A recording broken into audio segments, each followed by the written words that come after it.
Hey you, and welcome to this video where I will help you out how to exit a trade. And if you want to exit a trade, first of all, you go right here to your ThinkorSwim, click on monitor, and then right here at position statement, select right here none.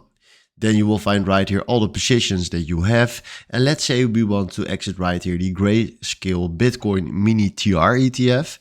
Then we do right mouse click on this, create in closing order, and then you can decide which one you want to use. I want to do right now sell minus 100 BTC market price, so we click on that.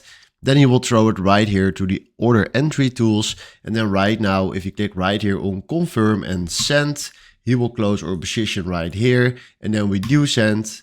And now we sold right here our position for the Bitcoin ETF.